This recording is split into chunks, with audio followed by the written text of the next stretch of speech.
ভাইয়া, তুমি আমায় রেপ করলা? সদ্য শাওয়ার নিয়ে রুমে আসতেই হঠাৎ কারো এমন কথায় পিছনে ফিরে তাকালো নিদ্র। ফরহাদ আহমেদ আমেনা বেগমের একমাত্র ছেলে নিদ্র।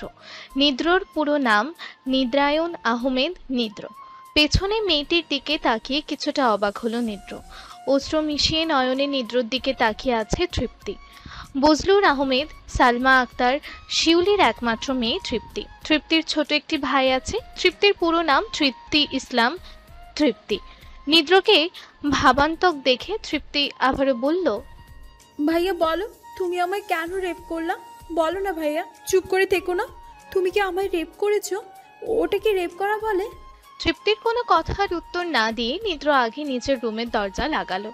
তারপর তৃপ্তির কাছে এসে তার দুই হাত তৃপ্তির দুই গালে রেখে তৃপ্তির চোখের পানি মুছে দিল। তৃপ্তির আবারও বলে উঠল, তুমি কি আমাকে রেপ করলা ভাইয়া? কেন করলে এটা? তৃপ্তির দিকে একটু ঝুঁকে তৃপ্তির গোলাপি রাঙা ঠোঁট দুটোকে নিজের দখলে করে নেয় নিদ্র। তৃপ্তির ঠাঁই দাঁড়িয়ে রয়, তার কোনো হেলদোল নেই। তৃপ্তির স্বভাব কিছুটা বাচ্চাদের মতো, সব কিছু বুঝে উঠতে তার অনেক সময় লাগে। কিন্তু পড়ালেখার ব্যাপারে সিরিয়াস। পড়ালেখার ব্যাপারে তাকে কেউ কিছু বলতে পারবে না। এসএসসি পাশ করে ইন্টার ফার্স্ট ইয়ারে ভর্তি হয়েছে তৃপ্তি। তৃপ্তির কোমরে এক হাত রেখে তৃপ্তির শরীরের সাথে নিজের শরীর মিশিয়ে নেয় নিদ্র। কিছু সময় পর হবার তৃপ্তির ঠোঁট দুটো থেকে উঠে আসে নিদ্র। এতপর শক্ত করে নিজের বুকের শার্ট জড়িয়ে ধরে তৃপ্তকে নিদ্র।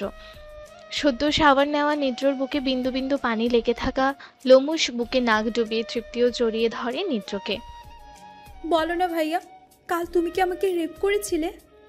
কিছুটা জোরালো কণ্ঠে বলল তৃপ্তি। তৃপ্তির মাথার কেশ কালো, চুলেই চুমু দিয়ে নিদ্র বলল, কি বলছে তোকে? আমি তোকে রেপ করছি?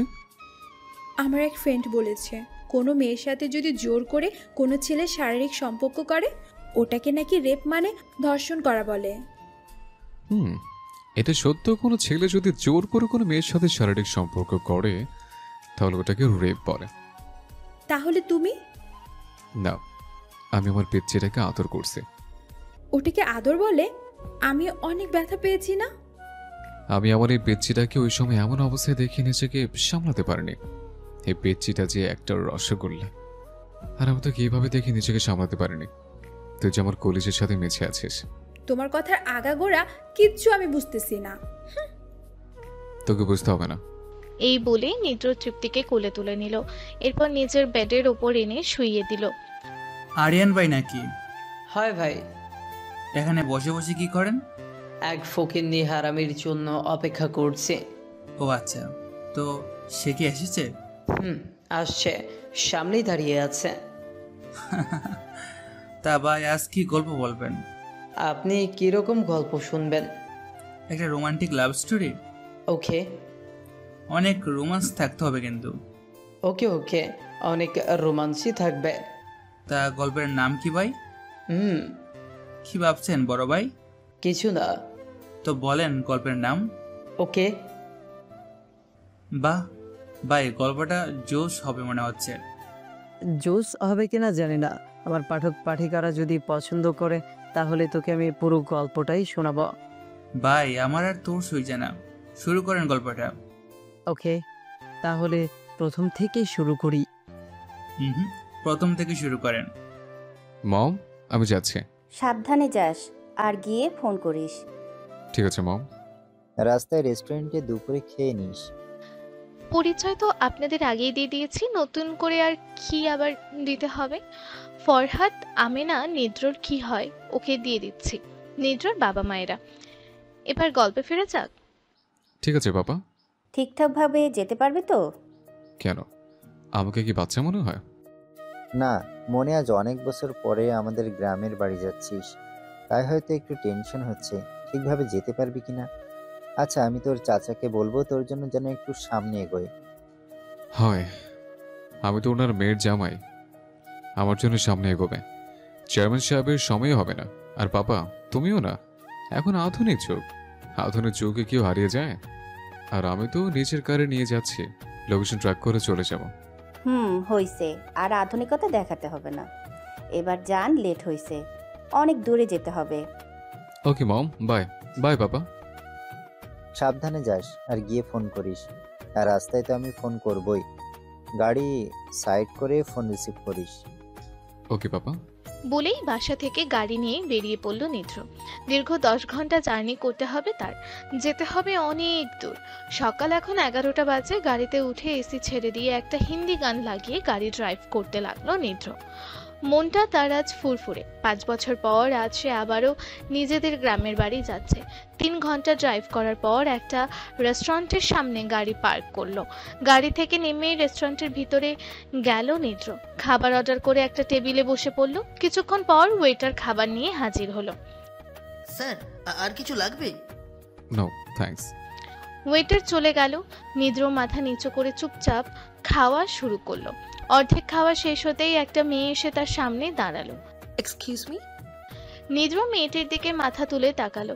মেয়েটির কপালে কালো একটা টিপ, ঠোঁটে লাল লিপস্টিক, চোখে ঘন কাজল, চুলগুলো খোলা, পরনে নীল শাড়ি, দেখতে একেবারে পরীর মতো। নিদ্র একটু শখ খেয়ে এক দৃষ্টিতে মেয়েটির দিকেই তাকিয়ে রইল। ও হ্যালো, এইভাবে কি দেখছেন? নিদ্র মেয়েটির দিকে ওভাবে তাকিয়ে জবাব দিল, কিছু বলবেন? আসলে আমার একটু হেল্প লাগতো, যদি একটু হেল্প করতেন। কি হেল্প? আমি কি এখানে বসতে পারি? নিদ্রর সামনে একটি চেয়ারে ফাঁকা, সেটা দেখিয়ে বলল মেয়েটি। শিওর, বসুন। মেয়েটি চেয়ারে বসে পড়ল। নিদ্র আবারও মাথা নিচু করে খাওয়া শুরু করলো। খেতে খেতে বলল, বলুন কি হেল্প লাগবে? আসলে আমার পার্স চুরি হয়ে গেছে। ওখানে প্রায় 10,000 টাকা ছিল। আমাকে যেতে হবে অনেক দূর, কিন্তু আমার কাছে কোনো টাকা নেই। যদি আমাকে কিছু টাকা দিয়ে একটু হেল্প করতেন। নিদ্র মাথা তুলে মেয়েটির দিকে তাকালো। আমি আবার পরিশোধ করে দেবো আপনার টাকা। কত টাকা লাগবে? এই 2,000 টাকা হলেই হবে। ওকে, আপনি বসুন, আমি খাওয়াটা শেষ করে নিই। ঠিক আছে। কিছুটা খুশি হলো মেয়েটি। আপনি কিছু খাবেন? নো থ্যাঙ্কস, আমার পেট ভরা আছে। বাকি খাওয়া শেষ করে রেস্টুরেন্টের বিল দিয়ে মেয়েটিকে নিয়ে বের হলো নিদ্র। গাড়ির সামনে এসে দাঁড়ালো দুজন। নিদ্র নিজের ওয়ালেট থেকে 2,000 টাকা বের করে মেয়েটির হাতে দিল। এই নিন। থ্যাঙ্কস, আমি আবার আপনার টাকা পরিশোধ করে দেব। লাগবে না। আচ্ছা, এই কার গাড়িটা কি আপনার? কেন? আপনি কোথায় যাবেন? অমুক জায়গায়। ও, তাহলে আর টাকা লাগবে না। কেন? কারণ আপনি যে রাস্তা দিয়ে যাবেন সেই রাস্তায় আমার বাড়ি পড়বে। আপনি তো এই রাস্তা দিয়ে যাবেন, আমাকে ড্রপ করে দিন প্লিজ, তাহলে আর টাকা লাগবে না। নিদ্র কিছু একটা ভাবতে লাগলো। কি ভাবছেন? কিছু না। আচ্ছা চলুন। এই নিন আপনার টাকা। লাগবে না, আপনি রেখে দিন। আরে এখন তো আর টাকা লাগবে না। দিয়েছি যেহেতু রেখে দিন, অন্য একদিন না হয় পরিশোধ করে দিবেন। আমার লেট হচ্ছে, আমাকে আরো অনেক দূর যেতে হবে। প্লিজ, যদি আপনি যেতে চান তাহলে গাড়িতে উঠে বসুন। মেয়েটি আর কোনো কথা না বলে গাড়ির সামনে সিটে উঠে বসলো। নিদ্র কিছু বলল না, সেও গাড়িতে উঠে এসি ছেড়ে গাড়ি ড্রাইভ করা শুরু করলো। নিদ্র এটা ভেবে খুশি হয়েছে যে তার একজন সঙ্গী হয়েছে। এতটা পথ একা যেতে বোরিং লাগছিল, এখন মেয়েটির সাথে কথা বলতে বলতে যেতে পারবে। আচ্ছা, আপনার নামটাই জানা হলো না। আপনার নাম কি? আমার নাম নিদ্র, নিদ্রয়ন আহমেদ নিদ্র। আপনার নাম? আমার নাম তুল ইসলাম জুথি, সবাই জুথি বলে ডাকে। ও, আপনার নামটা অনেক সুন্দর। নাম দিচ্ছেন? মোটেও না। এভাবেই তাদের মধ্যে কিছু সময় কথা হলো। এক পর্যায়ে জুথির ঘুম চলে এলো। সে নিদ্রার কাঁধে মাথা রেখে ঘুমিয়ে পড়ল। নিদ্রও ড্রাইভ করছে আর কিছুক্ষণ পর পর জুথির মুখের দিকে তাকাচ্ছে। 2 ঘন্টা ড্রাইভ করে গাড়ি থামালো নিদ্র, কারণ নিদ্র জেনে না জুথি কোথায় নামবে। তাকে কিছু বলেনি জুথি, শুধু বলেছে রাস্তায় তার বাড়ি পড়বে। এই যে আপনি কোথায় নামবেন আমাকে বললেন না তো। নিদ্রর কথায় জুথি ঘুম থেকে জেগে যায়, কিন্তু নিদ্রর কাঁধে মাথা রেখে চারপাশে তাকিয়ে তারপর বলে, আরো 8 ঘন্টা পর আমাকে ডাকবেন। এই বলে 2 হাত দিয়ে নিদ্রকে জড়িয়ে ধরে। নিদ্রর কাঁধে মাথা রেখে আবারও ঘুমিয়ে পড়ল জুথি।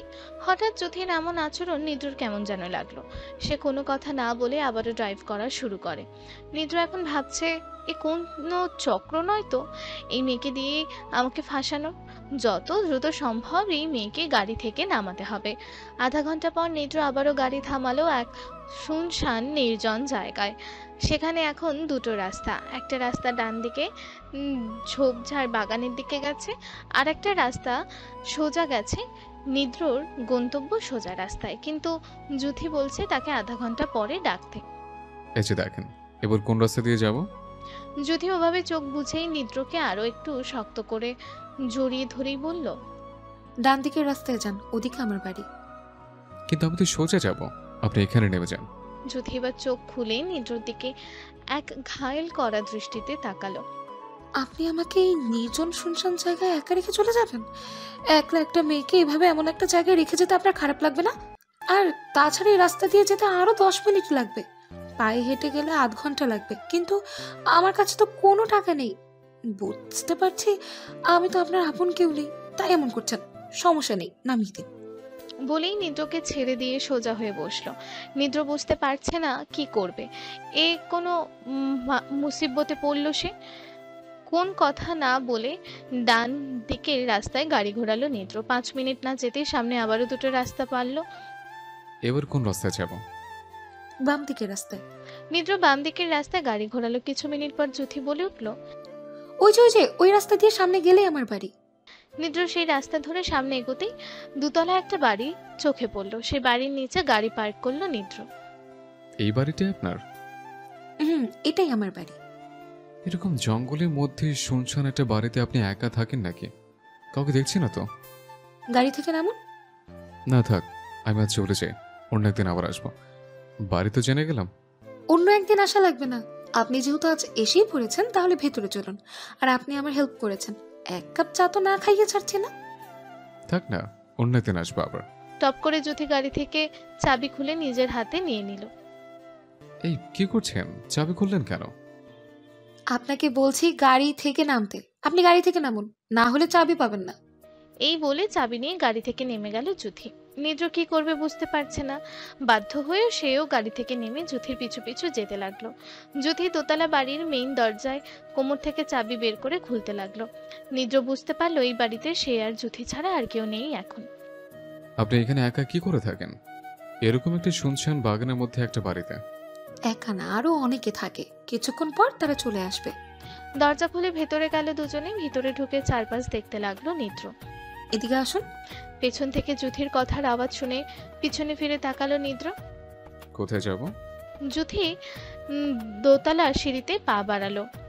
আমার পিছু পিছু আসুন। নিদ্র জুথির পিছু পিছু দোতলায় উঠল। জুথি দোতলায় একটা রুমে ঢুকে পড়লো। নিদ্রও সেই রুমে ঢুকে পড়লো। রুমের ভেতর ঢুকে নিদ্র চারপাশ খুঁটিয়ে খুঁটিয়ে দেখতে লাগলো। হঠাৎ একটা ঠাস করে শব্দ হলো। নিদ্র পিছন ফিরে দেখলো জুথি রুমের দরজা লাগিয়ে দিয়েছে। এ কি, আপনি রুমের দরজা লাগালেন কেন? নিদ্রর কোনো কথার উত্তর না দিয়ে জুথি আগে তার হাত থেকে নিদ্রর গাড়ির চাবি আর তার এই বাড়ির চাবি ড্রেসিং টেবিলের উপর সামনে রাখলো। আরে কথা তো বলুন, রুমের দরজা লাগালেন কেন? নিদ্রর কথার উত্তর না দিয়ে জুথি 1 পা 2 পা করে নিদ্রর দিকে এগোতে লাগলো। একেবারে নিদ্রর সামনে এসে দাঁড়ালো জুথি। আপনি কি চাচ্ছেন বলুন তো? How smart!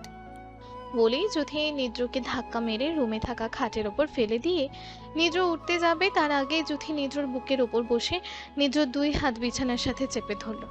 জুথির খোলা চুলগুলো নিদ্রর মুখের ওপর এসে পড়ল। আপনি এগুলো কি করছেন? ছাড়ুন, আমাকে যেতে হবে। যাবে তো বেবি, তার আগে আমাকে একটু শান্ত করে যাও। আপনি এসব কি বলছেন? বোকা নাকি বেবি তুমি? কিচ্ছু বোঝো না?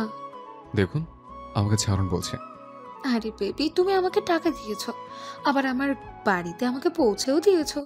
আমি আবার কারো কিছু এমনি এমনি নেই না। আমাকে যেহেতু হেল্প করেছো, তার বিনিময়ে তুমি তো কিছু নিয়ে যাও, আবার আমাকে আরো কিছু দিয়ে যাও। দেখুন, আমি আপনার কথা কিছু বুঝতে পারছি না। আমাকে ছাড়ুন বলছে। আমাকে আরো অনেক দূর যেতে হবে, আমার লেট হচ্ছে। এত দূর ড্রাইভ করে হাঁপিয়ে গেছো তুমি বেবি, একটু রেস্ট নাও আর আমাকে একটু আদর করো, দেখবে ভালো লাগবে। ছি, এসব কি বলছেন আপনি? নিদ্রকে আর কিছু বলতে না দিয়ে যুথি নিদ্র ঠোঁট নিজের দখলে করে নেয়। নিদ্র এক ঝটকায় যুথিকে নিজের থেকে ছাড়িয়ে খাট থেকে ফ্লোরে ফেলে দেয়। খাট থেকে ছিটকে ফ্লোরে পড়ে যায় যুথি। ফ্লোর থেকে উঠে নিজের পরনের কাপড় খুলে ফ্লোরে ফেলে দেয় যুথি। আবারও ঝাঁপিয়ে পড়ে নিদ্রর ওপর, চেপে ধরে নিদ্রকে আবারও বিছানার সাথে। আমার কাছে অ্যাটিটিউডের কারখানা নেই যে আমার সাথে এমন অ্যাটিটিউড দেখায়। তার থেকে তো আমি এটা হাসিল করেইনি। অতএব আমার সাথে অ্যাটিটিউড দেখাতে আসবি না, না হলে সোজা উপরে চলে যাবি, বুঝছিস? এখন আমি যা বলবো তাই করবি। তুই আমাকে উপরে পাঠাবে? তুই জানিস আমি কি করতে পারি তোর? আমাকে উপরে পাঠানোর কথা বলছিস? নিজের বিপদ নিজে ডেকে আনছিস তুই। এখন তুমি আমার কবলে বেবি, আমি যা চাইবো তাই হবে। তোকে হঠাৎ নিদ্রর চোখ যুথির পেটের দিকে গেল। যুথির পরনে এখন শুধু পেটিকোট আর ব্লাউজ, তার পেট দেখা যাচ্ছে। যুথির নাভির পাশে একটা কাটা দাগ আছে। আর নিদ্রর চোখ এখন শুধু যুথির পেটের দিকে। নিদ্র তার এক হাত যুথির কাছ থেকে ছাড়িয়ে নিয়ে যুথির পেটে হাত বুলাতে শুরু করলো, আর বারবার যুথির মুখের দিকে তাকাতে লাগলো। আরে লাইনে চলে এসেছো তুমি বেবি, এতক্ষণ তো বারবার কথা বলছিলে, আবার বাকি কাজটা শুরু করো। হঠাৎ নিদ্র উঠে বসে যুথিকে নিজের দিকে টেনে নিয়ে শক্ত করে জড়িয়ে ধরল। বাহ বাহ বাহ, মজা হবে আজ অনেক মনে হচ্ছে, তোমার মতো এমন ভাবে। যুথি আর কিছু বলতে পারলো না। নিদ্র দুফোঁটা চোখের পানি গড়িয়ে পড়লো যুথির কাঁধে। যুথি চমকে উঠলো। নিদ্রকে নিজে থেকে ছাড়িয়ে নিল যুথি। কাঁদছো কেন তুমি বেবি? নিদ্র আবারও যুথিকে শক্ত করে জড়িয়ে ধরলো আর চোখের পানি ফেলতে লাগলো। যুথিও নিদ্রকে জড়িয়ে ধরলো, কিন্তু সে বুঝতে পারছে না নিদ্র কাঁদছে কেন। কাহিনী মে টুইস্ট। আমি তো ভেবেছিলাম এখন এর রোমান্স করবে, কিন্তু এখন দেখি কান্নাকাটি শুরু করলো। কিসের রোম্যান্স? জ্যোতিনিদ্রর কে হয় জানিস তুই? আরে ভাই, গল্প বলছিস তুই, আমি কি করে জানবো? তাহলে চুপচাপ শুনতে থাক। ওকে ব্রাদার, এবার বাকিরা শুরু করেন। চুপচাপ শোন। যুথি নিদ্রকে বলল। আরে কাঁদছো কেন, বলবে তো? যুথিকে আরো একটু শক্ত করে জড়িয়ে ধরল নিদ্র। ভাঙা গলায় বলে উঠল, জেসিকা। জেসিকা নাম শুনে যুথি চমকে উঠল। নিদ্রকে নিজে থেকে ছাড়ানোর চেষ্টা করলো, কিন্তু ফল শ্রুতিতে ব্যর্থ হলো যুথি। নিদ্র তাকে এমনভাবে জড়িয়ে ধরে আছে যে সে চাইলেও ছুটতে পারবে না। যখন নিদ্র থেকে ছুটতে পারলো না, তখন ওভাবে থেকেই বলে উঠল যুথি। কে তুমি, আর এই নাম তুমি কোথায় শুনেছো? আমি তো সেই বন্ধু নিদ্র, যাকে তোরা নিদ বলে ডাকতে। নিদ নাম শুনে আরো বড় রকমের শখ হলো যুথি। তুই আমাকে চিনতে পারলি কি করে? তোর পেটের কাটা দাগটা দেখে। তোর এখনো এই দাগের কথা মনে আছে? জীবনে বলতে পারবো না আমি। ভুলে যা নিত, আর এটাও ভুলে যা যে তোর জেসিকা নামের কোনো ফ্রেন্ড ছিল। কেন রে, কেন বলবো? তোদের ছাড়া আমি একটা দিনও ঠিক মতো থাকতে পারতাম না, আর 5 বছর হয়ে গেছে। ভুলে যা নিত, সব ভুলে যা। সম্ভব না রে। আর এসব কি?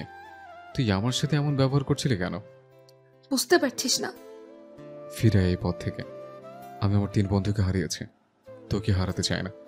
আজ এত বছর পর তোকে পেয়েছি, আমি তোর কাছে হাত জোর করছি। ফিরে এই পথ থেকে দোস্ত, আমি সব ভুলে যাব। সম্ভব না রে নিত, আমি এখন এতে পুরো আসক্ত হয়ে পড়েছি। প্লিজ আমার একটা কথা রাখ জেসিকা। জেসিকা না, জেসিকা নাম বলবি না। জেসিকা মরে গেছে, এখন শুধু যুথি, এখন শুধু যুথি আছে। আমি কি তাহলে আমার সেই জেসিকা ফ্রেন্ডকে আর ফিরে পাবো না? না নিত। কেন কেন নিজের মরণ ডাকছিস তুই দোস্ত? আমি যে তোকে মারতে পারবো না, অনেক কষ্ট হবে আমার। একমাত্র তুই জীবিত আছিস আমার 4টা কলিজার টুকরোর মধ্যে একটা। তুই এসব ছেড়ে তুই ফিরে আয়, আমি তোর পুরনো সব দোষ ক্ষমা করে দিব। তোর যে এক একটা আমার কলিজার টুকরো ছেলে, কেন এমন করলি জেসিকা? মনে মনে কথাগুলো বলল নিদ্র, আরো একটু শক্ত করে জড়িয়ে ধরল যুথিকে নিদ্র। নিত, বল। ওদের 3 জনকে কে খুন করেছে জানতে পেরেছিস? ভালো নাটক করছিস তুই দোস্ত। না রে দোস্ত, তবে ছাড়বো না ওদের একটা কেউ, যারা আমার কলিজার দোস্তের মেরেছে। যাক বাবা, বাঁচলাম। এই হারামি দেখে কিছুই জানে না। না জানি ভালো বেবি, না হলে যে তোমাকে মরতে হবে। আর আমি চাই না তোমাকে মারতে, কারণ তোমার প্রত্যেকটা আমাকে মাতাল করে তোলে। ফ্রেন্ড লিস্টে থাকাকালীন তুমি আমাকে যতবার জড়িয়ে ধরেছ, ততবারই আমি মাতাল হয়েছি। তোমাতে মাই জান, এখনো তোমাদের মাতাল হচ্ছে। জানি না তোমাদের এমন কি আছে, কিন্তু আমি চাইলে এখন সব করতে পারি, কিন্তু করব না, কারণ তোমার কাছে এখন একটু ভালো সাজতে হবে, না হলে তুমি আবার আমায় সন্দেহ করবে বেবি। কথাগুলো মনে মনে বলল যুথি। ছাড়বি না একটা কেউ, সব কয়টাকে মেরে মাটিতে পুঁতে ফেলবি। নিদ্র একটু যুথিকে ছেড়ে দিতে চাইল, কিন্তু কি মনে করে যেন আবারও শক্ত করেই জড়িয়ে ধরল। দোস্ত, তুই এখানে একা একা থাকিস? না, আরো অনেকে থাকে। তারা ছেলে না মেয়ে? সবাই ছেলে, একটাও মেয়ে নেই। সবার সাথে রাত কাটাতে হয় আমার। এ কথা শোনার পর নিদ্রর 2 চোখ দিয়ে আরো 2 ফোঁটা চোখের পানি গড়িয়ে পড়ল। জেসিকাকে এখন জড়িয়ে ধরতে তার গা ঘিন ঘিন করছে, কিন্তু কিছু করার নেই, কারণ জেসিকা নিদ্রর একেবারে কাছের ফ্রেন্ড ছিল। শত খারাপ হলেও তার ফ্রেন্ড তো। জেসিকা, ফিরে আয় না এই পথ থেকে। পারবো না রে নিত, তো লেট হচ্ছে, চলে যা এখান থেকে, আর কোনো দিনও আসিস না এখানে, ছাড় আমায়। প্লিজ, আমার একটা কথা রাখ, ফিরে আয় বাপের রাজ্য থেকে। পাপ না সুখ এটা আমি ভালো করেই জানি বেবি। তুমি তাড়াতাড়ি এখান থেকে কেটে পড়ো, না হলে কিছুক্ষণ পর তুমি পৃথিবীতে শেষ নিঃশ্বাস ত্যাগ করবে। পারবো না রে নিত, আমি এখনো পুরো আসক্ত এতে। এই কথা শোনার পর নিদ্রর মাথা গরম হয়ে গেল। ভেবেছিল জেসিকাকে সুযোগ দিবে ভালো হওয়ার জন্য, কিন্তু না, এই ভালো হওয়ার যোগ্য না। নিদ্র জেসিকাকে এক ঝাটকায় নিচ থেকে ছাড়িয়ে নিল। চিৎকার দিয়ে বলে উঠল নিদ্র, থাকতে এই পাপের রাজ্য, এই পাপ তোকে শেষ করবে। এই আমি বলে দিলাম, নিজের খেয়াল রাখিস। বাই, মরণ তোর খুব নিকটে। এই বলেই ড্রেসিং টেবিলের ওপর থেকে গাড়ির চাবি নিয়ে রুম থেকে বেরিয়ে এলো নিদ্র। নিদ্র বেরিয়ে যেতেই যুথি জোরে একটা নিঃশ্বাস ফেললো। মনেই বলে উঠল, যাক বাবা, বাঁচছিলাম। অল্পের জন্য নিজের পায়ে নিজে কুড়োল মারতে গিয়েছিলাম আমি। আহা, ভাগ্য ভালো, হবে কিছুই জানা না। কিন্তু যুথি তো আর জানে না যে নিদ্র সবই জেনে গেছে। রুম থেকে বেরিয়ে সিঁড়ি বেয়ে নিচের তলায় নামলো নিদ্র। নিচতলায় নামতেই নিদ্র চোখ কপালে উঠে গেল। 3 জন ছেলে নিচতলায় সোফার উপর বসে আড্ডা দিচ্ছে। তারা যখন এসেছিল তখন কেউ ছিল না এখানে। হঠাৎ এত তাড়াতাড়ি এই 3টা ছেলে কোথা থেকে চলে এলো? নিদ্র কোনো কথা না বলে বাড়ি থেকে বেরিয়ে গেল। ছেলে 3টা নিদ্রর দিকে কেমন করে যেন তাকিয়েছিল। নিজের গাড়িতে আবারও উঠে বসলো নিদ্র। গাড়ি ঘুরিয়ে আবারও রওনা দিল নিজের গন্তব্যে। ড্রাইভ করছে আর চোখের পানি মুছে যাচ্ছে নিদ্র। চোখের পানি ফেলতে ফেলতে কাকে যেন কল করলো নিদ্র। Hello Jack. এই যে খাবার খেয়ে। আরে বাপ, তুই চুপচাপ শোন পুরো গল্পটা, তারপর বুঝবি, না হলে কিছুই বুঝবি না। ঠিক আছে, তুই বল। তুই চুপচাপ শুনতে থাক। বল, কোথায় আছিস এখন? পৌঁছে গেছিস তোদের গ্রামের বাড়ি? না রে, আরো 3-4 ঘন্টা লাগবে। কিরে, তোর কথা এমন শোনা যাচ্ছে কেন? আমার 3 বন্ধুর খুনিকে আজ খুঁজে পেয়েছে জ্যাক। গাড়িটা জোরে ব্রেক করে চিৎকার দিয়ে বলে উঠল নিদ্র। কি বলছিস তুই নিদ্র? কোথায় ওই শালি? লোকেশন বল তাড়াতাড়ি। লোকেশন পাঠিয়ে দিয়েছি আমি। এই লোকেশন 20-25টা ছেলে নিয়ে চলে যা। ঠিক আছে, যাচ্ছি। আর তুই ঠিক আছিস তো? তোর কিছু করেনি তো? না, আমি কিছু করিনি। করবে কি করে? আমি তোকে বুঝতেই দেইনি যে আমি সব জানি। ও, এখন কোথায় আছিস তুই? গাড়িতে আছি। ঠিক আছে, তুই সাবধানে গাড়ি ড্রাইভ করে তোর গ্রামের বাড়ি চলে যা, আর বাকিটা আমি দেখছি। ঠিক আছে। আর একটা কথা, ওকে মারার আগে আমার সাথে একটু কথা বলাস। ওর সাথে আমার কিছু কথা আছে।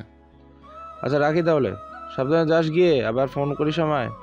কল কেটে দিয়েই আবারও গাড়ি ড্রাইভ করার দিকে মন দিল নিদ্র। চোখের পানি ফেলতে ফেলতে আবারও একটা রেস্টুরেন্টের সামনে এসে গাড়ি পার্ক করলো। গাড়ি থেকে নেমে রেস্টুরেন্টের ভিতরে গেল নিদ্র। কি নেবেন স্যার, বলুন। আসলে আমি একটু ওয়াশরুমে যাব, একটু দেখিয়ে দিতেন যদি। আমার সাথে আসুন। নিদ্র ওয়েটারের পিছু পিছু গেল। এই যে। ওয়েটার একটা হাসি দিয়ে চলে গেল। নিদ্র ওয়াশরুমের ভিতরে গেল। ওয়াশরুমের ভিতরে বেসিংয়ের সামনে আয়নায় নিজের মুখ দেখে আবারও চোখের পানি ফেলে দিল নিদ্র, কারণ যুথির ঠোঁটে থাকা লাল লিপস্টিক নিদ্রর ঠোঁটে লেগে আছে।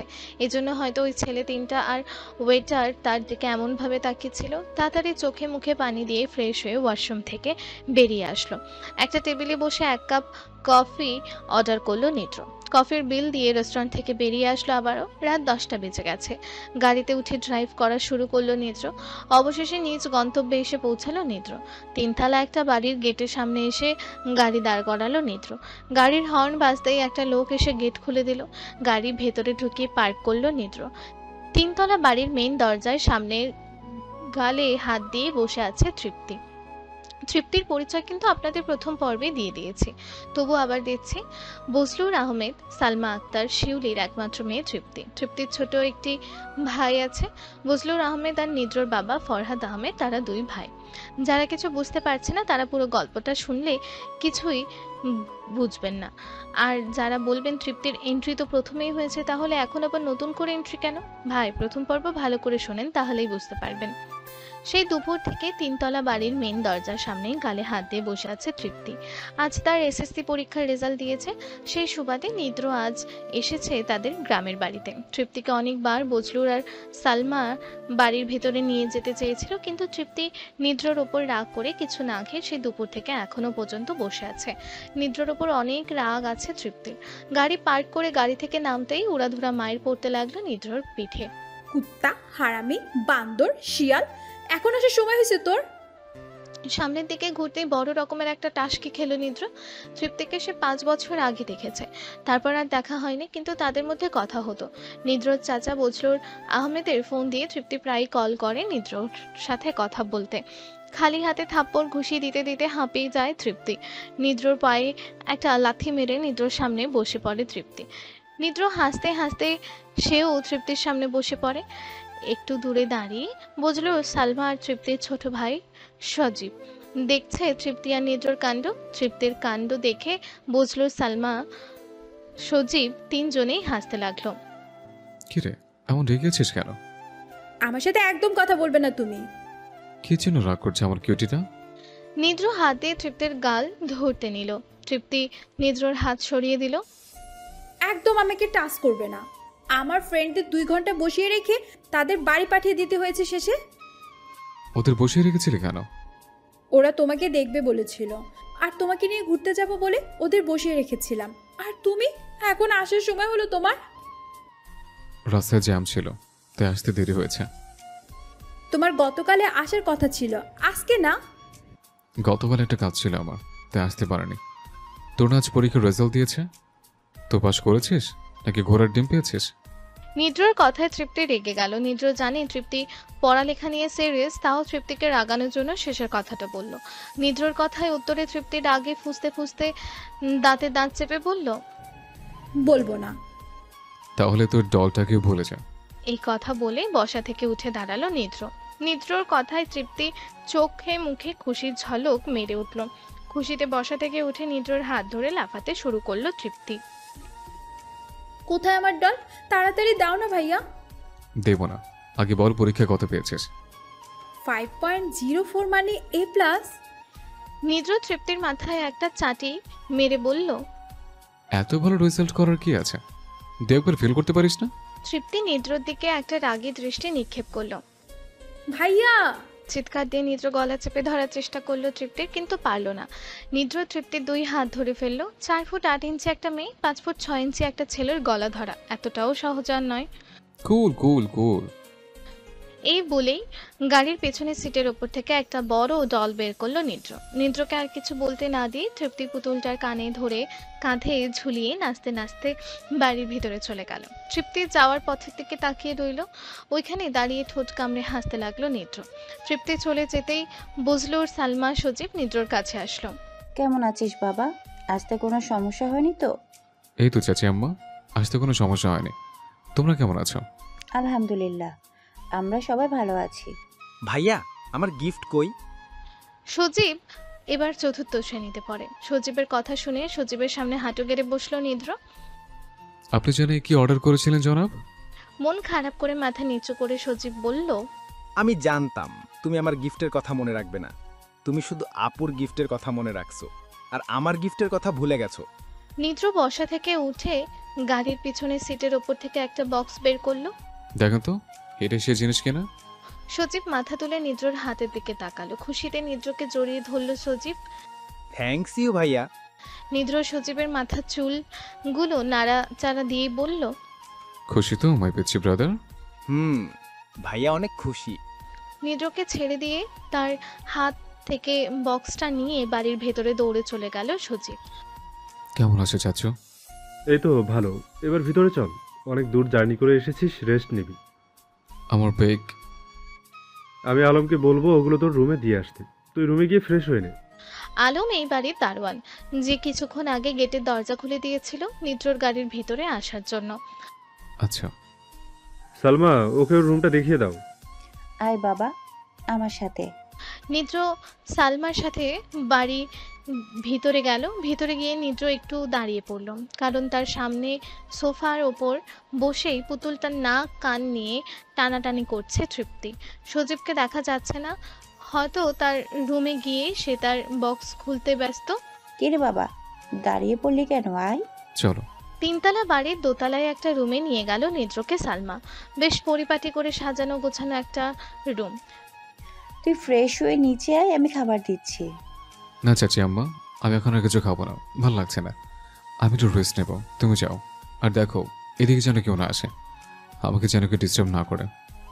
কিছু না খেয়ে ঘুমিয়ে পড়বি? না খেলে ঘুম আসবে না। আমি খাবার দিচ্ছি, ফ্রেশ হয়ে নিচে আয় খেতে। বলছি তো আমি খাবো না কিছু এখন, আমার ভালো লাগছে না, জোর করো না প্লিজ। আচ্ছা তাহলে তুই ফ্রেশ হয়ে রেস্ট নে, আমি যাই। ঠিক আছে, আর আমার ব্যাগগুলো একটু তাড়াতাড়ি দিয়ে যেতে বলো। সালমা নিদ্রর রুম থেকে চলে গেল। নিদ্র রুমে থাকা খাটের ওপর বসে দুই হাতে কোনোই হাঁটুর ওপর রেখে মাথা নিচু করে হাতের তালুতে মুখ গুজে বসে রইল। নিদ্রর রুম থেকে বেরিয়ে নিচে নামলো সালমা। সোফার ওপর বসে আছে বজলুর আর তৃপ্তি। সালমা গিয়ে বজলুরের পাশে বসলো। তৃপ্তিমা তুই একটু তোর রুমে যা তো। কেন আম্মু? যেতে বলছি যা, বেশি কথা বলিস না। তৃপ্তি পুতুলটাকে জড়িয়ে ধরে আর কোনো কথা না বলে সেখান থেকে উঠে চলে গেল নিজের রুমে। আচ্ছা তুমি ছেলেটাকে দেখেছো? কেমন গম্ভীর একটা ভাব ওর মাঝে। দেখেছি। কি নিয়ে এত ভাবছে ও, আমি সেটাই বুঝতে পারছি না। কিন্তু ভাইজান তো বলল ও হাসি খুশি বাড়ি থেকে বেরিয়েছে। আমিও ভাইয়ের সাথে কথা বলেছি, আমি কিছু বুঝতে পারছি না। আচ্ছা তুমি ভাইজানকে ফোন করে বলে দাও ও ঠিক মতো আসছে, কোনো সমস্যা হয়নি। তোমার বলার আগেই আমি ফোন করে বলে দিয়েছি। তুমি তাড়াতাড়ি খাবার দাও, নিদ্র আবার চলে আসবে। ও খাবে না বলছে। সে কি খাবে না মানে? তুমি ওকে ডেকে নিয়ে আসো। নিদ্র বলছে ওকে যেন কেউ ডিস্টার্ব না করে। এতদিন পর ও আজ এই বাড়িতে এলো, আবার কি হয়েছে কে জানে। নিদ্রর রুমে বসেছিল, তখন থেকে আলম আসে নিদ্রর ব্যাগগুলো নিয়ে। ব্যাগগুলো রুমে রেখে দাঁড়ালো আলম। কেমন আছো বাজান? আলম লোকটা নিদ্রর বাবার থেকেও বেশি বয়সী।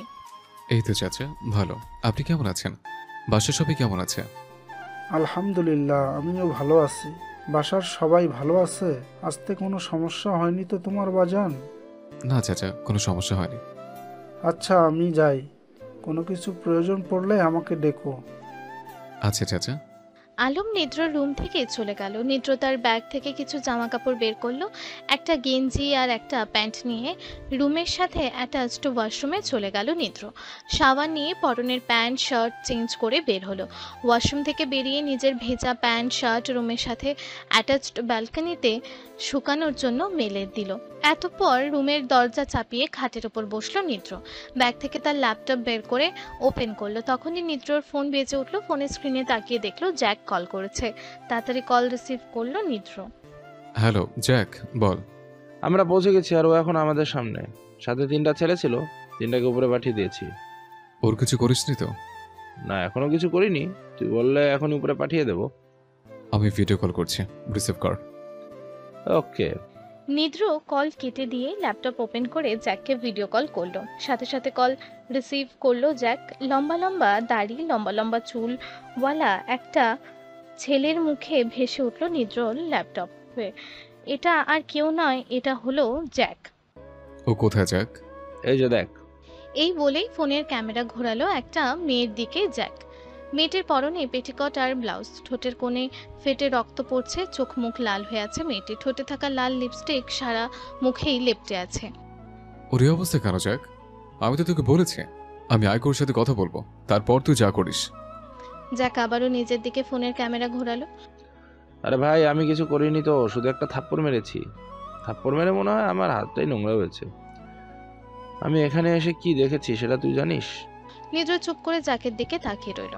আমি এখানে এসে দেখি ওই 3টা ছেলের সাথে অন্তরঙ্গে মেতে আছে। যেই 3জনকে মেরে ফেলেছে জ্যাক তাদের দিকে ফোনের ক্যামেরা ঘোরালো। এরা তারাই যাদের নিদ্র জ্যোতির বাড়ি থেকে বেরোনোর সময় দেখেছে। জ্যাকের কথা শুনে নিদ্র নিজের চোখ বুঝে নিল, অন্যদিকে ঘুরে চোখে আসা পানি মুছে নিল, আবার ল্যাপটপের দিকে ঘুরে ভাঙা গলায় বলে উঠল, জ্যাক, তুই কি তোর ল্যাপটপ তোর সাথে নিয়ে গেছিস? নিয়ে গেলে ল্যাপটপ ওপেন কর, আমি ওর সাথে মিট করব। আরে ভাই, তুই তো জানিস আমি আমার কলিজা ছাড়া বাঁচতে পারি না। যেখানেই যাই আমি আমার কলিজাকে নিয়ে যাই। তুই 5 মিনিট দাঁড়া, আমি গাড়ি থেকে ল্যাপটপ এনে ওপেন করছি। 5 মিনিট পর নিদ্রর ল্যাপটপের স্ক্রিনে ভেসে আছে এক মেয়ে। মেয়েটির মাথা নিচু করে হাঁটু গেড়ে বসে আছে, পরনে তার পেটিকট আর ব্লাউজ। হাত দুটো পেছনে, হয়তো তার হাত দুটো ব্যথা। হ্যাঁ, তার হাত দুটো বাঁধা। তার সামনে সোফায় বসে আছে জ্যাক। মেয়েটির সামনে টেবিলের ওপর রাখা জ্যাকের ল্যাপটপ। মেয়েটির পাশে 1 ফুটওয়ালা একটি ছুরি হাতে নিয়ে দাঁড়িয়ে আছে একটা ছেলে। মেয়েটির পুরো বাড়ি ঘেরাও করে ফেলেছে 30-40টা ছেলে। জেসিকা? হ্যাঁ, আপনারা যেটা ভাবছিলেন সেটাই। এই মেয়েটা আর কেউ নয়, এটা হলো জেসিকা, মানে জুথি। নিদ্রর গলার আওয়াজ শুনে উচ্চস্বরে হেসে উঠল জুথি। আমি জানতাম এটা তুই ছাড়া আর কেউই করতে পারে না। এখানে ভালোই নাটক করে গেছিস আমার সাথে নিত।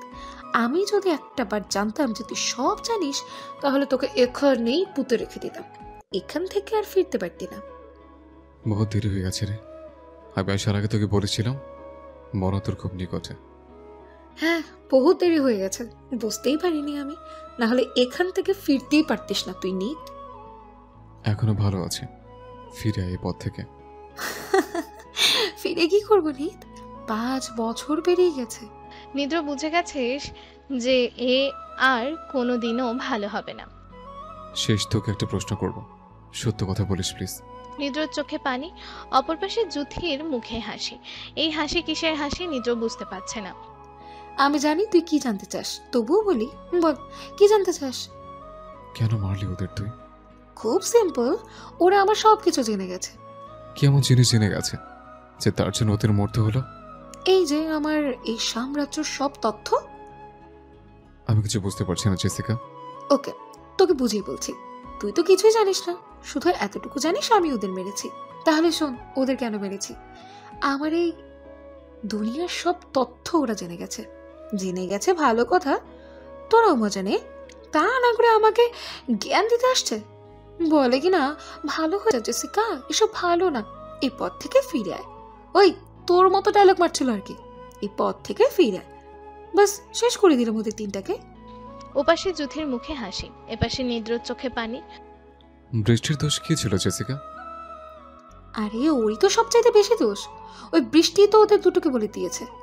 নিদ্রর চোখে পানি মুছে বলল, আমি তোকে এখন কিছু কথা বলবো, কথাগুলো শোন, তারপর বাকিটা তোর সিদ্ধান্ত। বল নিত, বল, শুনি তোর জ্ঞান। একটা বার তোর চারপাশে তাকা। জুথি নিজের চারপাশে তাকালো। কিছু দেখতে পেলে? তোর ছেলেপেলে আর এই বাড়ির দেয়াল আসবাবপত্র ছাড়া তো কিছুই দেখতে পাচ্ছি না। কেউ তোকে মা বলে তোর দিকে দৌড়ে আসছে, সেটা দেখতে পাচ্ছিস না? নিদ্রর কথা শুনে জুথি ল্যাপটপের স্ক্রিনে নিদ্রর দিকে চোখ বড় বড় করে তাকালো। নিদ্র একটু হাসলো, নিদ্রর চোখে জল, মুখে হাসি। চমকে গেলে জেসিকা? নিত। জুথিকে আর কিছু বলতে না দিয়ে নিদ্র বলতে শুরু করলো, চারপাশে ভালো করে তাকিয়ে দেখ জেসি, কেউ তোকে মা মা বলে তোর চারপাশে দৌড়াতো, তোর এই সুন্দর দুটো গালে নরম দুটো ঠোঁট চুমুখে বলতো আম্মা আমাকে খাইয়ে দাও, গোসল করিয়ে দাও। তোকে জড়িয়ে ধরে বলতো আমি একটু ঘুম পাড়ানোর গান গাও, আমার ঘুম আসছে না। বলতো আম্মা আমি স্কুলে যাব, তুমি আমার সাথে চলো। বলতো আম্মা আমার এটা লাগবে, ওটা লাগবে। যেটা তুই ছোট থাকতে তোর আম্মা আব্বুর কাছে চাইতে, সেটা তোর ছেলে বা মেয়ে তোর কাছে চাইতো জেসিকা। দাঁতে দাঁত চেপে চিৎকার দিয়ে শেষের কথাগুলো বলল নিদ্র। জুথি অবাক চোখে তাকিয়ে আছে নিদ্রর দিকে। খাওয়ার টেবিলে বসে আছে বজলুর, তৃপ্তি, সজীব আর সালমা খাবার পরিবেশন করছে। হঠাৎ কারো চিৎকার শুনে বাড়ির সিঁড়ির দিকে তাকালো সবাই। কিছুক্ষণ পর সবাই বুঝতে পারলো এই চিৎকার করে কথা কে বলছে। হঠাৎ ছেলেটা এমন চিৎকার করলো কেন? কিছু হলো না তো ভাইয়ার আব্বু। সালমা, তুমি দেখে এসো তো। আব্বু আমি যাই। না, তুমি খাবার খেয়ে রুমে গিয়ে শুয়ে পড়ো। কিন্তু নিদ্র তো বললো ওকে যেন কেউ ডিস্টার্ব না করে। বজলুর কিছু একটা ভাবতে লাগলো, তারপর বলল, আচ্ছা তুমি খাবার খাও, আগে খেয়ে নেই তারপর দেখবো। নিদ্রর কথা শুনে জুথি থ হয়ে নিদ্রর দিকে তাকিয়ে চোখের পানি ফেলে দিল। কি হলো জেসি, অবাক হলে? আমি কি করে জানলাম তোর ছেলে মেয়ের কথা? সব তো সিক্রেট ছিল, তাই না? জুথি মাথা নিচু করে চোখের পানি ফেলতে লাগলো। ভাই, একদম কাঁদবি না। তোর মতো মেয়েদের কান্না মানায় না। তোরা হলি পাষাণ। তোদের মন বলতে কিছু নেই, ফিলিংস নেই তোদের। নিষ্পাপ দুটো বাচ্চার গলায় ছুরি চালাতে তোর একটু হাত কাঁপলো না জেসিকা? চিৎকার দিয়ে শেষের কথাগুলো বলল নিদ্র। নিদ্রর কথা শুনে নিদ্রর দিকে অবাক চোখে তাকালো জুথি। তার কানে নিদ্রর শেষ কথাগুলো বারবার রিপিট হতে লাগলো। নিষ্পাপ দুটো বাচ্চার গলায় ছুরি চালাতে তোর একটু হাত কাঁপলো না জেসিকা? কি হলো জেসিকা? তুই ভাবছিস আমি কি করে জানলাম তোর ছেলে মেয়ের কথা, তাদের গলায় ছুরি চালানোর কথা? আমি ওদের মারিনি নিত। এই, একদম মিথ্যা কথা বলবি না। তুই মেরেছিস ওদের। বিশ্বাস কর নিত, আমি ওদের দুজনের একজনকেও মারিনি। তুই মেরেছিস ওদের। তুই এই পাপের পথে পা পাড়িয়ে তোর নিষ্পাপ দুটো বাচ্চার বলি দিলি তুই। চিৎকার দিয়ে কথা বলল নিদ্র। বারবার নিদ্র চিৎকার ভেসে আসছে দোতলা থেকে। বাধ্য হয়ে বজলুর বলল, না, আগে দেখে আসি ছেলেটা এমন চিৎকার করছে কেন। সেটাই ভালো হবে। আধা খাওয়া রেখে হাত মুখ ধুয়ে সালমা বজলুর তৃপ্তি সজীব এলো দোতলায় নিদ্রর রুমের দরজার সামনে। রুমের দরজা হালকা চাপানো ছিল, তাই ধাক্কা দিতেই খুলে গেল। বজলুর নিদ্রর দিকে একবার তাকিয়ে চমকে উঠল। দুই হাত দিয়ে সালমা সজীব তৃপ্তিকে ইশারা করলো যাতে রুমের ভিতরে না আসে। নিদ্রর রুমের দরজার সামনে দাঁড়িয়ে রইল বজলুর, সালমা, তৃপ্তি আর সজীব। দেখতে লাগলো নিদ্রকে সবাই। তাদের উপস্থিতি টের পায়নি নিদ্র, কারণ সে জেসিকা মানে জুথির সাথে কথা বলতে ব্যস্ত। জুথি নিদ্রর দিকে অশ্রু মিশ্রিত নয়নে তাকিয়ে আছে। প্রশ্ন করল নিদ্রকে জুথি, কে মেরেছে আমার বাচ্চাদের নিয়ে? তোর বাচ্চা? তোর আবার বাচ্চা আছে নাকি জুথি? আমি তো জানি ওরা জেসিকার ছেলে মেয়ে, আর তুই বলেছিস জেসিকা মরে গেছে। তাহলে ওরা তোর বাচ্চা হয় কি করে? নিত প্লিজ আমাকে বল, আমার ছেলে মেয়ে ঠিক আছে তো? হেই, স্টপ স্টপ! চিৎকার দিয়ে বলে উঠল নিদ্র। দরজার সামনে দাঁড়িয়ে থাকা বজলুর, সালমা, তৃপ্তি, সজীব চারজন কেঁপে উঠল। নিত প্লিজ বল, আমার ছেলে মেয়ে ঠিক আছে তো? তোকে মুখ বন্ধ করতে বলছি না, বিশ্বাসঘাতক! জুথি মাথা নিচু করে ঠোঁট কামড়ে কাঁদতে লাগলো। নিদ্র তার হাত দুটো ল্যাপটপের সামনে এনে চিৎকার দিয়ে বলল, এই দুটো হাতের উপর শুয়ে শেষ নিঃশ্বাস ত্যাগ করেছে তোর মেয়ের রিধি। নিদ্রর কথা শুনে চিৎকার দিয়ে নিদ্রর দিকে তাকালো জুথি। না, এটা হতে পারে না। আমার বাচ্চাদের কেউ কিচ্ছু করতে পারে না। আমি আম্মুর কাছে ওদের দিয়ে এসেছিলাম। নিদ্র নিজের ঠোঁটে আঙুল রেখে এমন আওয়াজ করলো, মুখ বন্ধ কর তুই। তোর এই মুখে আন্টির নাম দিবি না। আন্টি খুন হওয়ার একমাত্র কারণ তুই। কি বলছিস তুই নিত? আম্মুকে কে খুন করেছে? কি বললি? আম্মু? খুব দরদ উঠলে পড়েছে এখন আন্টির জন্য? হ্যাঁ, এই 5 বছরে একটা 12 খবর নিয়েছিস তারা বেঁচে আছে নাকি মরে গেছে? আমি কিচ্ছু বুঝতে পারছি না নিত। আমি তো শুধু এতটুকু জানি যে আমি আমার স্বামী আর 2 বন্ধুকে খুন করিয়েছি। আমার ছেলে মেয়ে আম্মুকে কে খুন করেছে? তোর সাথে রাতের পর রাত কাটানোর ছেলেগুলো, যাদের দিয়ে তুই আমার কলেজের বন্ধুদের মেরেছিস, তারাই তোর ছেলে, তোর আম্মু, তোর মেয়ে, তোর স্বামী, মানে আমার কলেজের বন্ধুদেরকে মেরে দিয়েছে ওই দিনে। জুথি এবার চিৎকার করে কাঁদতে লাগলো। নিদ্র আবারও বলল, হসপিটালে বেডে শুয়ে আম্মু আম্মু করতে করতে শেষ নিঃশ্বাস ত্যাগ করে তোর ছেলের ঋষভ। জুথি এবার আরো চিৎকার করে কাঁদতে লাগলো। নিদ্র আবারও বলে উঠল, দেখবি তোর ছেলেকে? জুথি চমকে উঠল, কারণ নিদ্র এই মাত্র বলেছে তার ছেলে মরে গেছে। তাহলে এখন কেন আবারও বলছে তার ছেলেকে দেখাবে? কান্না থামিয়ে হাঁটুতে ভর দিয়ে ল্যাপটপের দিকে আরো একটু এগিয়ে গেল। পাগলের মতো উন্মাদ করে বলে উঠল জুথি, কোথায় আমার ছেলে নিত? তুই ওকে বাঁচিয়ে নিয়েছিস তাই না, আমাকে সারপ্রাইজ দিবি বলে? কোথায় আমার ছেলে নিত? দেখা একটু আমাকে প্লিজ, তোর দুটো পায়ে পড়ে নিত, একটাবার দেখা ওকে প্লিজ। নিদ্র উচ্চস্বরে হেসে উঠল। জুথি চোখে জল নিয়ে অবাক হয়ে তাকিয়ে রইল নিদ্রর দিকে। হ্যাঁ, দেখাবো তো। 10 মাস 10 দিন তো তুই অনেক কষ্ট করেছিস ওদের পৃথিবীতে আনার জন্য। তোকে না দেখে থাকতে পারি? তোর জন্য অনেক বড় একটা সারপ্রাইজ জমা করে রেখেছি এই 5 বছর ধরে। তাতে তোর অবশ্যই দেখা উচিত। দেখা নিত, তাড়াতাড়ি দেখা। নিদ্র নিজের ফোন থেকে একটা ভিডিও প্লে করলো। সেই ভিডিও ল্যাপটপের সামনে ধরলো। দেখ জেসি, দেখ, ভালো করে দেখ। জ্যোতি নিদ্রর হাতে থাকা ফোনের দিকে তাকালো। ভিডিওতে দেখা যাচ্ছে হসপিটালের বেডের ওপর নিদ্র জ্যোতির ছেলের পাশে বসে আছে, আর জ্যোতির ছেলে মানে রিসেপ জোরে জোরে শ্বাস নিচ্ছে আর বলছে, আম্মু, আম্মু, কোথায় তুমি আম্মু? একটিবার আসো না আম্মু, আমার অনেক কষ্ট হচ্ছে আম্মু, অনেক কষ্ট হচ্ছে, আমার দম বন্ধ হয়ে আসছে আম্মু, আম্মু, আম্মু, আম্মু, আম্মু।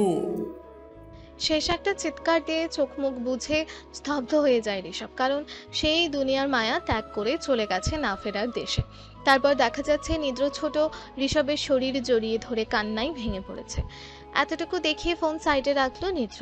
নিজের মুখে 2 হাতের তালু দিয়ে চোখের পানি ফেলতে লাগলো নিদ্রর এমন কান্না দেখে দরজার পাশে দাঁড়িয়ে থাকা 4 জন ব্যক্তি কেঁদে দিল। তবে সেটা নিঃশব্দের কান্না, কোনো শব্দ নেই, শুধু চোখের পানি। জ্যোতির মুখের ভাষা হারিয়ে গেছে, ল্যাপটপের দিকে তাকিয়ে আছে আর চোখ দিয়ে পানি পড়ছে।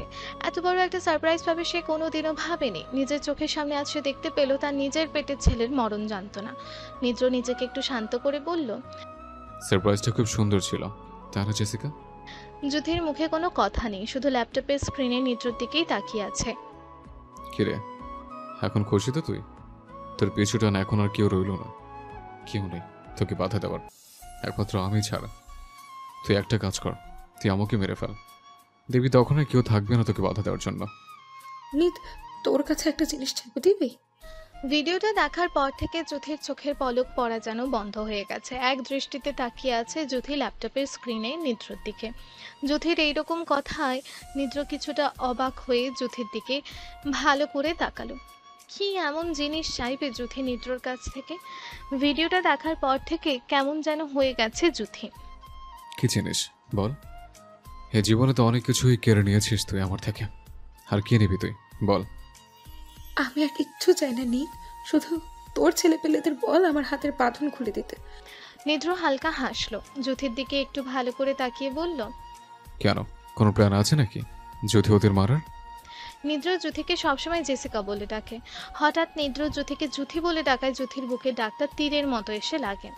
আমি মরতে চাইনি, এক হয় আমার হাতের বাঁধন খুলে দে, আর না হয় আমাকে মেরে ফেল। চিৎকার দিয়ে কাঁদতে কাঁদতে ফ্লোরে মাথা ঠাকালো জ্যোতি। নিদ্র এবার উচ্চস্বরে হেসে ওঠে।